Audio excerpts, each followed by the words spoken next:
Thanks for joining us. I'm Nancy Furness, and this is We've Got Issues. We're filming today at Poirier Public Library, and we'd like to thank the folks at the library for giving us this space to carry out the interviews. And we're also filming on the traditional, ancestral, and unceded lands of Coquitlam First Nation.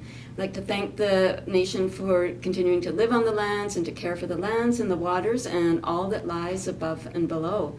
Today I'm joined by Coquitlam Fire Chief Scott Young. So thank you so much for joining us today, Scott. I know it's a busy time for you. Yeah, thanks for inviting me, Nancy. We wanted to talk today a little bit about the current drug crisis and a little bit about the response from the fire department, what you're seeing and who's being affected and how it's affecting your crew. Can we start just by talking a little bit about how many calls you get maybe in a week or a month with respect to either the toxic drug or overdose calls, and who are you responding to as far as age and are people housed, unhoused, that sort of thing? You can just give us a little bit of a background for that. Sure. Well, so some really rough numbers. Overdoses in a year were in the neighborhood of 450. Wow. In that range, and then in terms of how they're made up, we don't keep very strong statistics on those metrics, but I can say that we go to like the area where most of the unhoused people are along Gordon Avenue in Coquitlam. Right. And that's not the only place where they are, but that's a large. Is that the bulk of a large number? Yeah, so we attend about one call every 24 hours there on average, and most of those would be related to drug use, drug overdose. So that's it's 325 calls a year that we're attending there, and so there's another 125 other calls, and so some of those would also be unhoused people, but it's not all unhoused people with drug overdoses either. We're in people's homes and people that you would or wouldn't expect, or I guess if you think that it all happens on the street, it certainly doesn't. Okay, that's interesting. Can you share with us, is it more male or female? Is there a specific demographic age-wise? Again, I don't have those numbers, but my sense from my own going to calls, and I've been off the street for a little while as a fire chief. Right. But it is there's predominantly more males than females, but there are both, certainly. Yeah. How is this? The drug crisis in general. How has that changed sort of the day-to-day work that you do? Yeah, so we do a lot of medical responses, so about 50% of our calls, a little bit more, are medical responses. And certainly when we saw the opioid crisis start to take hold a decade ago or so, we saw an increase in those calls, but it also has an impact. That type of call has a different sort of impact on our people as well. So can you talk about that a little bit? I think for me, when I was a captain on the floor, one of my most memorable calls that I went to was we got a call for potential drug overdose. And en route, we heard that there were three patients. Oh, wow. When we arrived on scene, and this was a middle-class home in a neighborhood in Coquitlam, there were actually 5 patients, none of which were responsive. There was no pulse, no breathing on 5 patients, and we showed up as a single resource unit. We immediately obviously called for more help. We were ahead of BC Ambulance. And this was near the beginning of the opioid crisis. And so there was some fear around that in terms of first responders, in terms of exposure. Right. So we had some training that to really not try and come in skin contact with these types of drugs. You're talking fentanyl and different things. You weren't sure what was happening there? Yeah. And so this was an unusual situation for us. Really, there was no conscious person in the house. So you couldn't get any information at all? Nothing at all. So we did the best we could with the equipment that we had. We had other resources that showed up shortly after. I'm happy to say that the outcome there, we were able to treat everyone with Narcan, and everyone walked out of that scene. They went to the hospital, and we weren't able to even know what was it that they took, or what was impacted, because there were really clues on the scene to tell us. So we knew we were up against something kind of mysterious for us, and although we knew it was likely an opioid, there wasn't a lot of evidence. Well, and I think you bring up a good point in the unpredictability or the changing sort of composition of toxic drugs and drugs that are coming on the scene. How do you deal with it? I mean, I know it makes your job much more complicated, but how do you deal with not knowing, based on the experience that you've already had, how do you deal with that? Well, we do the best we can with our training to protect our own people primarily, and so it's using those extra personal protective equipment options in some situations is gowns and certainly masks and gloves, and so we're a lot more careful in that regard. So it's changed our approach in that way, but it also does create a little bit more apprehension when you're treating people, because you know certainly there's the risk of getting poked by a dirty needle, and you know, often with drug use, there's other disease associated with it that you're talking hepatitis and different other things. So the frontline workers, the first responders, are really subjected to a lot of trauma themselves, right? They're concerned about their own well-being. They're seeing, you know, other people in really dire situations. How do you deal with that? Like, how do you keep firefighters mentally healthy themselves, given that they're exposed to so much trauma? Well, the risk piece is one part, but firefighters are used to risk. We recognize, we go into fires when other people are going out. We're always managing those risks, right? And certainly we continually improving things to manage risk, and we continue to listen to what's coming down the pipe in terms of how to protect ourselves better. But the exposures are something that have been something that we've been facing into more effectively in the last 10 or 15 years. Right. One of the you know, I don't think it's so much the risks that are affecting trauma as it is, you know, the moral injury is a part of it. Seeing dealing with these situations and emotionally and. So an example of that is, you know, another call I went to a number of years ago. You know, we went in. It was a drug overdose. The person was unresponsive. Again, we were able to give them Narcan. BC ambulance showed up. The person, you know, became conscious again, and they were very upset, obviously, at the situation. Very glad when he woke up. This conversation happened. They were very upset at him for taking the drugs, but the young man did not want to go to the hospital, and was refusing further treatment. And they're very family focused people, yes. And I could, you know, when I'm there, you feel that sense of that connectedness in the family, But in this situation, like they were feeling so desperate about trying to get help for their son who was kind of refusing care, and so, you know, that's an emotional experience that you go through, but not terribly bad. The outcome was very good, right?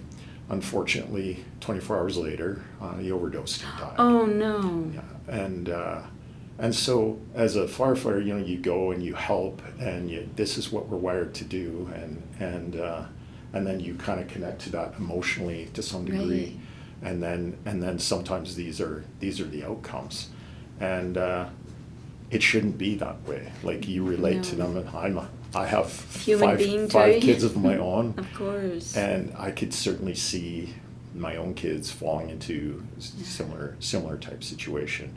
So yeah, it's very impactful, and we see this in traumas in other ways, certainly in accidents, and especially when they involve children.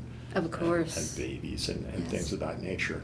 So yeah, we first of all, when we're hiring people, we're hiring people with the eye for resilience, right? Okay. So we're looking. So that's part of even at the screening process, you're looking for Yeah. resilience. And through interview and through their life experience, we want to see that resilience is demonstrated, because we want a baseline for that. Okay. Vancouver Fire Rescue worked with CMHA, Canadian Mental Health Association, to develop a course called Resilient Minds, and Vancouver piloted that. It's something that we train our own members into, and that's a upstream, like, preventative. Right. So course. proactive. Yeah. So it teaches you how to build those resilience pieces into your life, how to have a network, family, good, medical doctor. Who do you talk to when you have a mental health issue? And Something that we could all use. Yeah, absolutely. Yeah. And so we're trying to build that resiliency, and there's also another sort of pre-crisis retreat that was developed through the British Columbia Professional Firefighters Association, in partnership with some docs from UBC, and it's called the Firefighter Resiliency Program, and it's a 3-day, like I said, pre-crisis treatment program where they do fantastic group work that helps unpack some of the trauma Right. that Because you tend to hold on to that, and Yeah. I don't want to talk about it, sort of thing. Oh. Yeah, so that's another tool in our toolbox, and then certainly when we face these difficult calls, there's assessment, and we have trained peer team members who assess the situation. We don't run any kind of diffusing or debriefing based on the Okay. call, but Yeah. we base it on the reactions to the call. Okay, So- that's interesting. Yeah, so we do an assessment and determine how. Sometimes what sounds like a really nasty call, sometimes the exposure isn't what you think it is, and they've dealt with it really well, and other times things are surprisingly impactful. That's interesting. So something that hits home to a person, rather than what you're looking at as, something that looks like a horrific situation, but it's something that can be managed, whereas other things might be unexpectedly more impactful. Yeah, we say trauma is in the eye of the beholder. Yeah, So- that's a good thing to remember. A couple of things that you mentioned, I think I really appreciate your sort of insight that it could happen to my kid, it could happen to my child, it could happen to yours, it could happen to, there's a certain stigma that still is there, but just the realization and the admission that it could happen to any of us, really. So that little bit of compassion in there goes a long way. And then the other thing that you brought up was this young man who wasn't able to get the help he needed. Can you talk a little bit about gaps in the community? I think that you identified one there. What are the gaps, and how are they affecting the work that you do as a first responder? Yeah, it's difficult because we don't see much into the lives of families. But I have 5 kids of my own, and they've experienced things through their school friends, and they're all adult children now. But certainly access to mental health supports is challenging, and I think they're more readily available to youth through schools. But again, with my firefighters, we've had to be very proactive in trying to find reliable, accessible mental health supports. And when I say proactive, There's a firefighter in Surrey by the name of Matt Johnson who has worked with, the BC Professional Firefighters Association and others. That firefighter happens to be a mental health professional as well. And so we had to train some mental health professionals to be able to understand the culture and where firefighters are coming through and the exposure to trauma. And so building a team of culturally competent health professionals to be able to manage this. And so access has gotten better for our members, but again, like, we generally have benefits and health plans, and you'll see that across the region there was very little money in in most of the plans for those health supports, and in the last 5 to 10 years, that's increased. It's quite increased. a bit. We're realizing now the value and the benefit of having those resources in place. Right, but again, like, part of the reason why those resources weren't there financially was because people weren't accessing the services, right? Right, and why do you think that is? Is it stigma? Is it something else? It is stigma, and there's, we've worked with WorkSafe BC, the first responders mental health committee through WorkSafe BC, which includes BC Ambulance, Fire, Police, CBSA. I've worked on an anti-stigma campaign. I've run conferences to try and overcome that. We've really seen people begin, all first responders begin to access those services more readily. That's good news. Yeah, it is good news. If we can just go a little bit to on the ground kind of activities. If somebody was out there and they saw, just a resident or a passerby saw what they suspected was a drug incident, whether it's toxic drugs or drug overdose, can you walk us through what should they do? Well, first of all, we want people to be safe, and certainly some people wouldn't feel safe approaching some of those people, and so I wouldn't overly encourage people to do that unless they feel confident and safe to do that. But certainly, if they see those signs, people that particularly look like they're unconscious or becoming unconscious, shallow breathing, bluish nails or lips, those are all signs that could be overdose. If they're in a medical emergency situation, call 911. And if you're trained in CPR, and again, you feel safe to do it, then engage in that. Lots of people carry Narcan with them, or naloxone kits. Narcan is another name for naloxone. And so those can be administered if you're train and understand how to do that. And there is training available locally. Yeah, I think even in the if you go into a pharmacy, they'll explain to you how to administer those things. So if you're prepared to do that, that's great. And people that are around those risky areas, it's great if they can equip themselves and be able to help save a life that way. If you could change one thing about the way that we respond either regionally or provincially to the drug crisis, what would that be? The one thing that would help you out?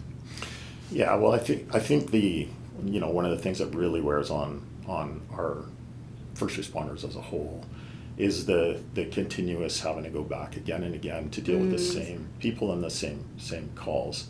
And some of that is because there's resistance to help, but largely there isn't accessible care, or if someone wants to go to treatment immediately. They say, I want to go now. Or someone needs to be housed immediately.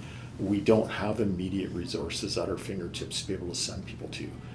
There's often emergency shelters that we can send people to, but they're usually an overnight bed and they're back on the street tomorrow. So it's a day-to-day struggle. Yeah, we're seeing them again.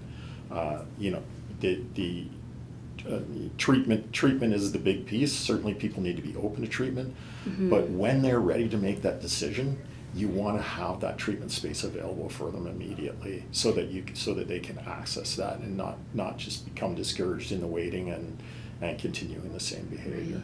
I think we know the window of opportunity there is very small, and when somebody's ready, if they can get into treatment immediately, you have a much better chance of a good outcome. Absolutely. But can you share something with the community on some of the perceptions around how first responders interact and the job that you do? What would you like the community to know? Well, I want to be honest about that. It's not an easy job for them to do, and people think like we go and we treat and we help people, but when we're responding to these types of calls, first of all, there are people that don't want us in the area. We're not feeling very welcomed sometimes. Oh, I'm surprised to hear that. I didn't know. Yeah, and we've had lots of insults get hurled at our members.